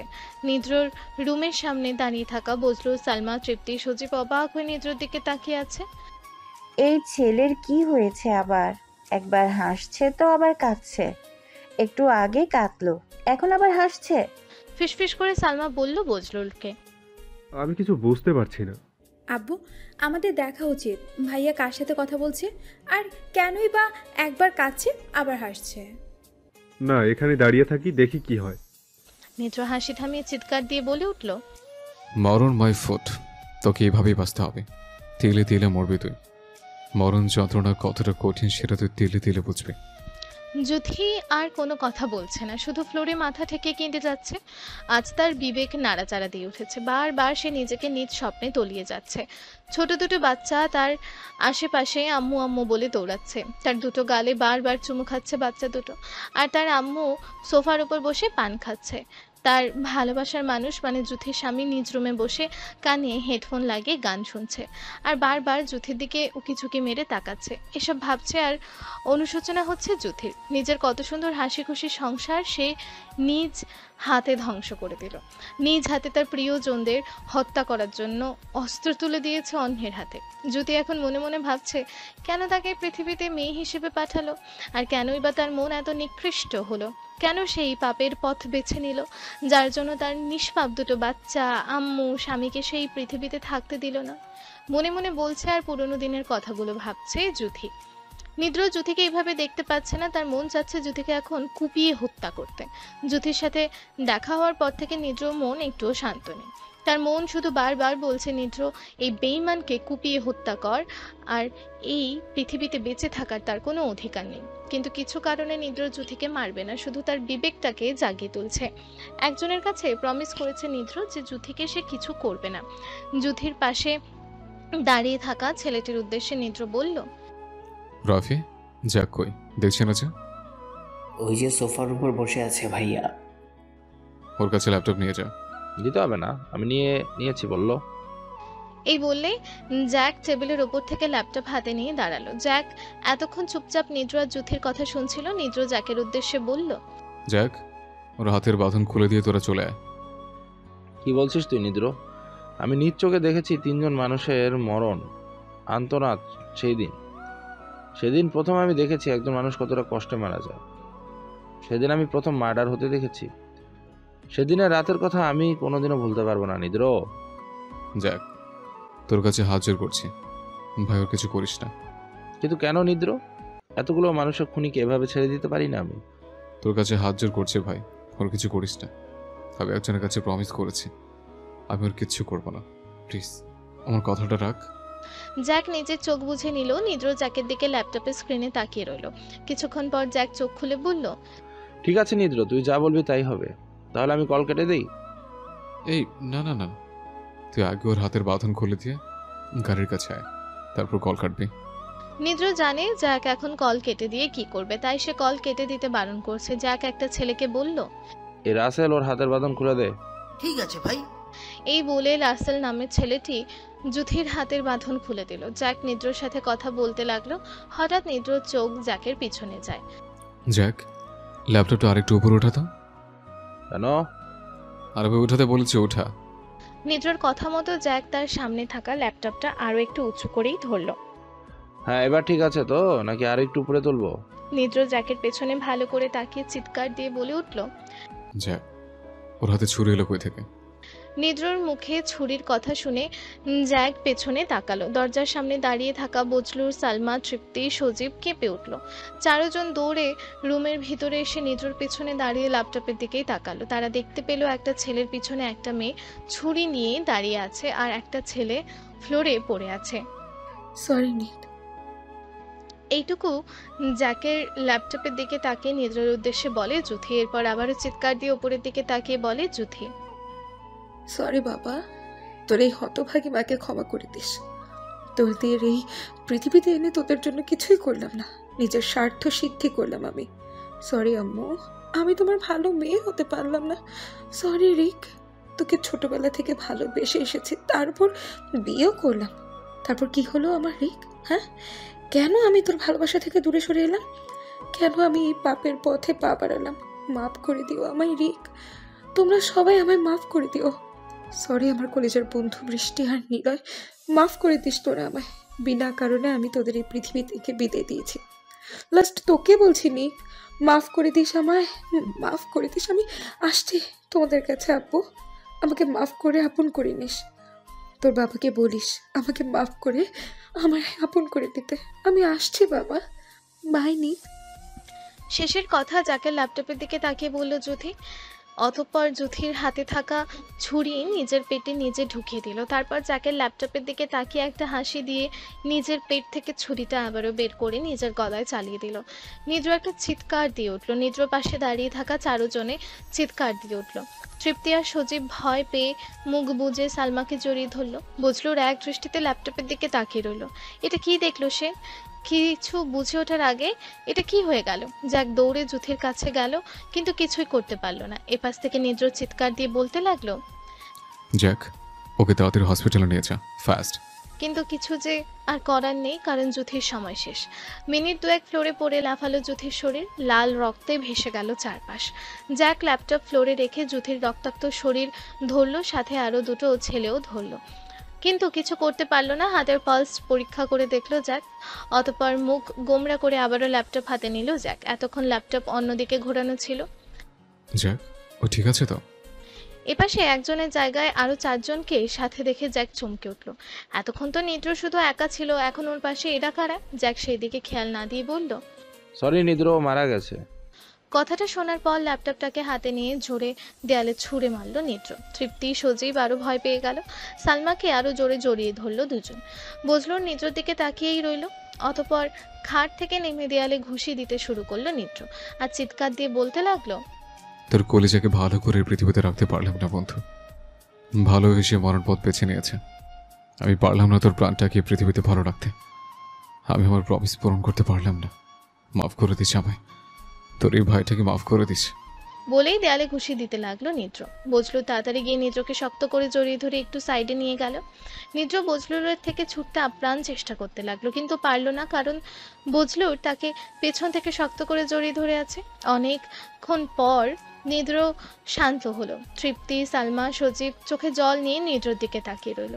শান্ত হয়ে শরীরের ভার ছেড়ে দিয়ে ফ্লোরে বসে পড়ল নিদ্র, আর তার দুই হাত থেকে রক্ত পড়তে লাগলো। সালমা, তৃপ্তি আর সজীবকে নিয়ে রুম থেকে চলে গেল। বজলুর নিদ্রর পাশে বসে বলল, কে ছিল ওই মেয়ে নিদ্র? বজলুলের কথা শুনে চোখ দিয়ে পানি পড়তে লাগলো নিদ্রর। এই পানি জুথির জন্য নয়, এই পানি তার সেই বন্ধুদের আর জুথির আম্মুর তার বাচ্চা দুটোর জন্য। হ্যাঁ, জুথির জন্য হয়তো একটু মন কাঁদছে, কারণ সে একসময় নিদ্রর কাছে একটা ফ্রেন্ড ছিল। এই সে মেয়ে চাচ্ছ যে 5 বছর আগে আমার থেকে আমার বন্ধুদের কেড়ে নিয়েছে, তার আম্মুকে সে লোক পাঠিয়ে হত্যা করেছে, তোর নিষ্পাপ বাচ্চা দুটোকে হত্যা করিয়েছে। কি এটা জেসিকা ছিল? হ্যাঁ চাচ্ছ। কাঁদিস না, ওর পাপের শাস্তি পেয়েছে, ওর সাথে এটাই হওয়ার উচিত ছিল। সালমা তৃপ্তির আর সজীবকে তাদের রুমে পাঠিয়ে দিয়ে ফার্স্ট এড বক্স নিয়ে নিদ্রর রুমে এলো আবারও। কিন্তু চাচ্ছ চোখ জের পানে আটকে রাখতে পারছে না। এটা কিসের কষ্ট? জেসিকা কিভাবে নিজের চোখের সামনে মরতে দেখে, নাকি আমার সে বন্ধুদের হত্যাকারী আজ আমার চোখের সামনে মরেছে বলে খুশিতে চোখের জল পড়ছে? জানি না রে। সালমা নিদ্রর রুমে এসে কোনো কথা না বলে নিদ্রর কাটা দুটো হাতে ওয়াশ করে ব্যান্ডেজ করে দিল। মানুষের রূপ অনেক, বাহির থেকে বোঝা যায় না, সেরকমই ছিল জেসিকা। না চাচি আম্মা, ও সেরকম ছিল না, শহরে গিয়েও সেরকম হয়ে গেছে। হ্যাঁ, আমি সবই জানি। জেসিকা যখন এখানে ছিল খুব ভালো একটা মেয়ে ছিল, যেই শহরে গেল অমনি তার রং পাল্টে গেল। নিদ্র কিছু বলার আগে তার ফোন বেজে ওঠে। নিদ্রর হাতে ভর দিয়ে উঠতে যাবে, অমনি আ বলে আবারও বসে পড়ল, কারণ তার হাত এখন কাটা। দেয়ালে ঘুষি দেয়াতে তার হাত কেটে গেছে। তোকে উঠতে হবে না, তুই বস, আমি দেখছি কে কল করেছে। নিদ্রর পাশ থেকে উঠে আসলো বজলুর। অতঃপর খাটের ওপর থেকে নিদ্রর ফোন হাতে নিল। ফোনের স্ক্রিনে তাকিয়ে দেখলো জ্যাক নামে নাম্বার সেভ করা। সেই নাম্বার থেকেই কল আসছে। নিদ্র, এই জ্যাক কে? ওর নাম্বার থেকে কল আসছে। তাড়াতাড়ি ফোন এদিকে দাও। বজলুর নিদ্রর কাছে এসে নিদ্রর কানে ফোন ধরলো। Hello Jack. কিরে, কল কেটে দিলি কেন? এই কথার উত্তরে নিদ্র কোনো কথা বলল না। আচ্ছা বাদ দে, এখন ওকে কি করবো এটা বল। আমি তোকে লোকেশন পাঠিয়ে দিচ্ছি, এই লোকেশনে নিয়ে আয়, আর সাথে যে 3 জন ছেলেকে মেরেছিস ওদের ওখানেই পুঁতে ফেল। ঠিক আছে। আচ্ছা তাহলে এখন রাখ, লোকেশনে এসে কল করিস। জ্যাক কল কেটে দিল। বজলুর নিদ্রর কান থেকে ফোন সরিয়ে সাইডে রাখলো। সালমা চোখ বড় বড় করে নিদ্রর দিকে তাকিয়ে বলল, কয়জন মারা গেছে? মোট 4 জন, জেসিকা আর সাথে 3টা ছেলে। মানে কি, জেসিকার সাথে 3টা ছেলে কি করছিল? সালমার এই কথা শুনে নিদ্র সালমার দিকে একটু তাকিয়ে আবারও মাথা নিচু করে ফেলল। আচ্ছা আমি খাবার নিয়ে আসছি, খাবি? না চাচি আম্মা, খাবো না। খাবি না মানে? অনেকক্ষণ হলো এসেছিস, এখনো কিছু খেলি না, না খেলে রাতে ঘুম আসবে না। প্লিজ জোর করো না, আমি খাবো না এখন, কিছু ভালো লাগছে না, তোমরা যাও, আমি একটু রেস্ট নেব। এই বলে বসা থেকে উঠে খাটে আসলো নিদ্র। বজলুর আর কিছু না বলে রুম থেকে চলে গেল। সালমা ফ্লোর থেকে নিদ্রর ফোনটা হাতে নিয়ে খাটে রাখলো। মন খারাপ করিস না, সব ঠিক হয়ে যাবে। তারপর ল্যাপটপে ভেঙে যাওয়া পার্টগুলো কুড়িয়ে সালমার রুম থেকে চলে গেল।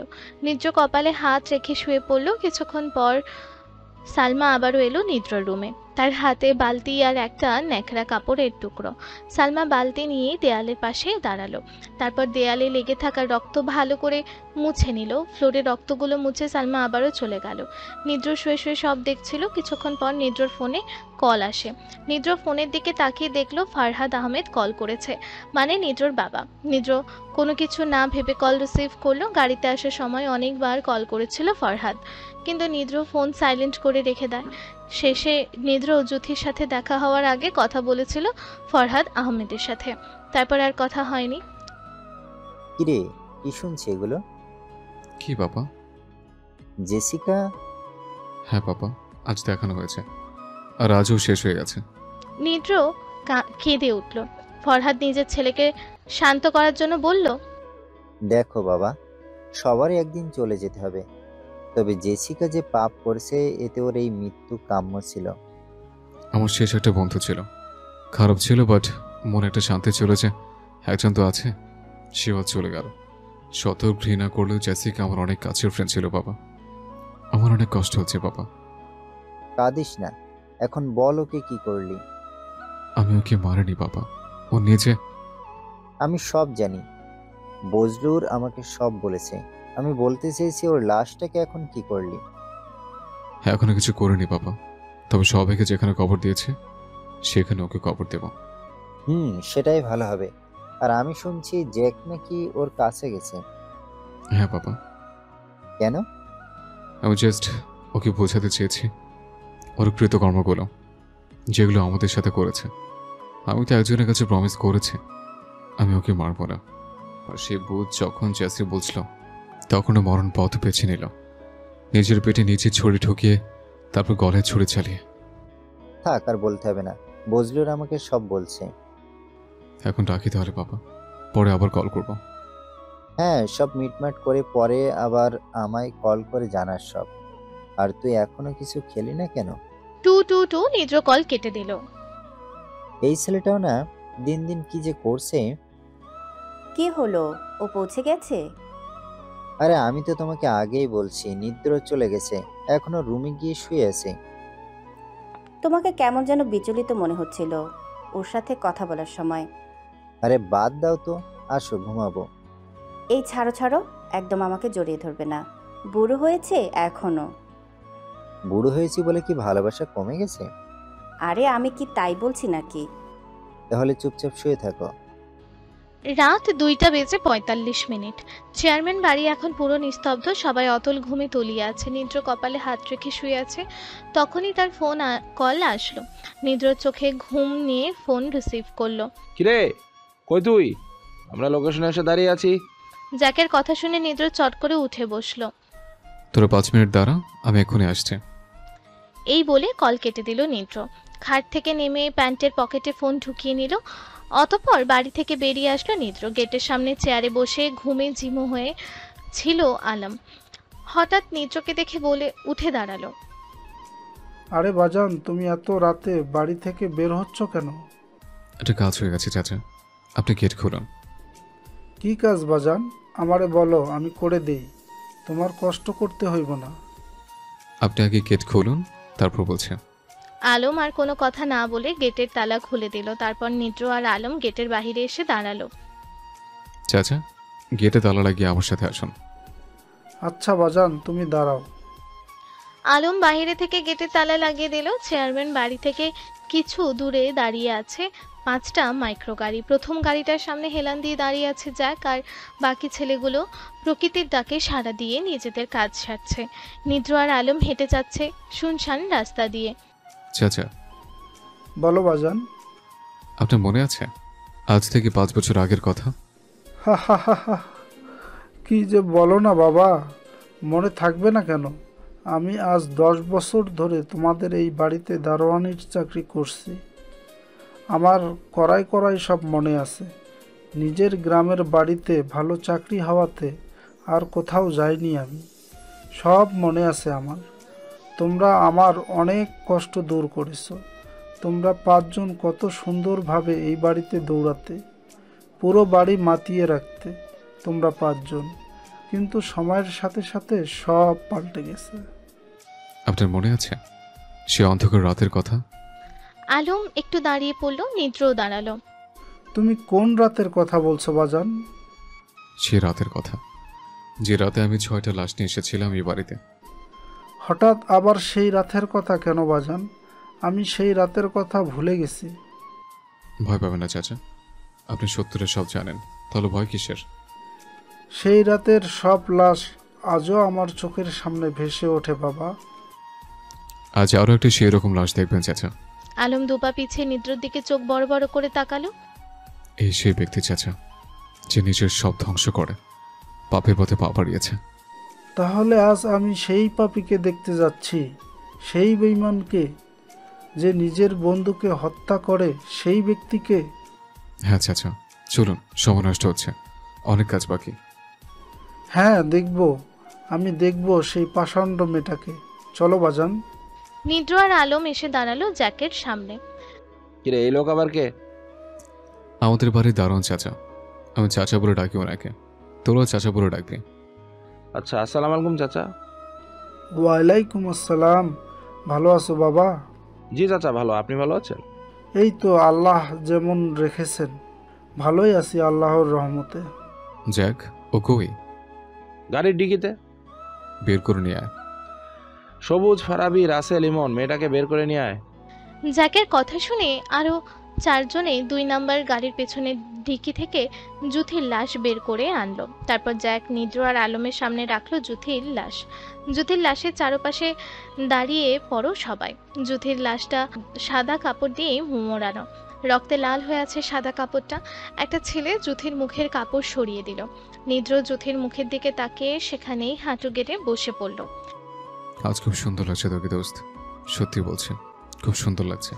নিদ্র, নিজেকে সামলা, রাত অনেক হয়েছে, আমাদের আবার ফিরতে হবে। জ্যাক নিদ্রর 2 কাঁধে হাত রেখে বলল। নিদ্র আলমের দিকে তাকিয়ে বলল, দেখেন চাচা, এই সেই বেঈমান আজ কত সুন্দর করে ঘুমাচ্ছে, কত সুন্দর লাগছে ওকে, তাই না? আলম নিজের চোখের পানি মুছে বলল, বাজান আর সময় নষ্ট করো না, রাত অনেক হয়েছে, এবার ওরে কবর দেওয়ার ব্যবস্থা করো। আমি ওকে যেখানে কবর দেব সে জায়গাটি ভুলে গেছি। আমি ভুলে গেছি আমার কলেজের বন্ধুদের কবর কোথায় দিয়েছে। চাচা, আমাকে নিয়ে চলুন সেই জায়গায়। চলো। অতঃপর সবাই আলমের পিছু পিছু জুথির লাশ নিয়ে হাজির হলো সেই জায়গায়, যেখানে 5 বছর আগে নিদ্র, বজলুর, আলম মিলে 6টি দেহকে কবর দিয়েছিল। কবরগুলোর পাশে শুইয়ে রাখা হলো জুথির লাশ, আর কবর 6টির সামনে হাঁটু গেড়ে বসে পড়ল নিদ্র। দেখ বাবা, তোর আম্মু নিয়ে আসছে। তুই আম্মু আম্মু বলে জীবনের শেষ নিঃশ্বাস ত্যাগ করেছিস। আজ তোর সেই আম্মুকে নিয়ে আসছি আমি। দেখ কত সুন্দর করে ঘুমাচ্ছে, হয়তো তোদের কাছে চলে গেছে এখন, তাই না? দেখ দেখ রিক, আমাকে মাফ করে দিস। আমি পারলাম না ওকে ভালো করে পৃথিবীতে রাখতে, চলে গেছে ও তোদের কাছে। মাফ করবেন আন্টি, আপনার মেয়েকে ভালো করে পৃথিবীতে রাখতে পারলাম না। কিরে, কেমন আছিস তোরা দুইটা? আমাকে একা রেখে ওখানে এখন সবাই হাসি খুশিতে মেতে আছিস, তাই না? কারণ তোদের বন্ধু এখন ভালো হয়ে তোদের কাছে চলে গেছে। মাফ করে ওকে আবার কাছে নিয়ে নিস তোরা সবাই, নাহলে অনেক কষ্ট পাবে। শত হোক আমাদের বন্ধু, তো ঘৃণা করে দূরে ঠেলে দিলে হবে? সত্যিকারের বন্ধু কখনো দূরে সরে যায় না। ওকে, কথাটা যেন সবসময় মনে থাকে। নিদ্র, নিদ্র, কোল উঠে আয় ওখান থেকে। আরে দাঁড়া বেটা, আজ অনেকদিন পর ওদের দেখছে, একটু কথা বলে নেই। জ্যাক কোনো কথা না বলে নিদ্রকে ওখান থেকে তুলে একটু দূরে নিয়ে আসলো। 3 জন ছেলে একটা কবর খুঁড়তে ব্যস্ত হয়ে পড়ল। এখানে বসে থাক। আরে ছাড় না, ওদের সাথে একটু কথা বলি, আজ অনেকদিন পর দেখা। ভাই, আমাদের সাথে কথা বলেন, আমরা আপনার থেকে কিছু জানতে চাই। নিদ্র ছেলেটার দিকে তাকিয়ে বলল, কি জানবা তোমরা এখন আমার থেকে? ভাই, আপনাদের বন্ধুত্বটা কিভাবে কি, মানে আমরা কেউ কিছু বুঝতেই পারছি না। আজ না, আরেকদিন বলবো। না ভাই, আজই বলেন প্লিজ। আমাদের বন্ধুত্ব সে ছোটবেলা থেকে। এই অজপরা গায়েই জন্ম আমার আর জেসিকার। ছোটবেলা থেকে আমরা 5 বন্ধু একসাথে থাকতাম, আমি, জেসিকা, রিক, বৃষ্টি আর নিলয়। আমাদের লাইফ ছিল বিন্দাস। রিক, বৃষ্টি আর নিলয়ের কেউ ছিল না, মানে তারা ছিল এতিম। একদিন আব্বু ওদের রাস্তায় কুড়িয়ে পায়, সেই থেকে ওরা আমাদের সাথে থাকতো। আমরা যেমন পড়ালেখায় ভালো ছিলাম, তেমনি আমার দুষ্টিমতে ফার্স্ট বয় ছিলাম আমরা সবাই। সমস্যা শুরু হয় এসএসসি পরীক্ষার পর। এসএসসি পরীক্ষার পর আমি চলে যাই ঢাকায়, কারণ আব্বু তখন নতুন ছোটখাটো ব্যবসা শুরু করে। তাই আমাকে আর আম্মুকে ঢাকায় নিয়ে যায়। 10ম শ্রেণী পর্যন্ত আমি এই গ্রামে থেকেই পড়েছিলাম। আমি ঢাকায় চলে যাই 1 বছর হয়ে গেছে, কিন্তু আমার একা ভালো লাগছিল না। তাই আমি আব্বুকে বলে ওদের 4 জনকে ঢাকায় নিয়ে যাই, কলেজে ভর্তি করে দিই ওদের 4 জনকে। জেসিকার আব্বু মারা যায় আমরা যখন 5-এ পরীক্ষা দিই, সেই সময় ওর আম্মু একা গ্রামে রয়ে যায়, আর ওকে আমি ঢাকায় নিয়ে যাই। কিন্তু সবাই আলাদা আলাদা থাকতে শুরু করে। আমাদের বাসায় থাকবে না কেউ। জেসিকা, রিক, বৃষ্টি, নিলয় সবাই এক্সট্রা বাসা নিয়ে থাকতে শুরু করে। কিন্তু আমি রিক আর জেসিকাকে একটু কাছাকাছি থাকতে দেখতাম। কিন্তু ওরা যে বিয়ে করে ফেলেছে এটা আমি জানতাম না। ওরা এসএসসি পরীক্ষার পরে বিয়ে করে ফেলে, এটা আমি পরে জানতে পারি। আবেগের বশে পরে বিয়ে করে নেয় ওরা। তবে এটা কেউ জানতো না। তারপরও আমাদের সব ঠিক ছিল, হাসি খুশি দুষ্টুমিতে আমাদের দিন চলতে থাকে। কিন্তু এর ফাঁকে আবার জেসিকার দুটো যমজ বাচ্চা হয়ে যায়, একটা ছেলে আর একটা মেয়ে। ওদের নাম রিকের নাম অনুসারে রাখে জেসিকা। ছেলের নাম রাখে ঋষভ আর মেয়ের নাম রাখে রিধি। এটা আমি বৃষ্টি নিলয় কেউই জানতাম না। ওরা যে বিয়ে করেছে এটা আমরা জানতাম না। আর বাচ্চা তো দূরের কথা, কেটে যায় আরও 1 বছর। ইন্টার শেষ করে ভর্তি হয়ে অনার্সে। নিলয়, বৃষ্টি, রিক ছোট একটা জব করতো। জেসিকা কোনো কিছু করতো না, শুধু ভার্সিটি আড্ডা আর বাসায় ছিল ওর লাইফ।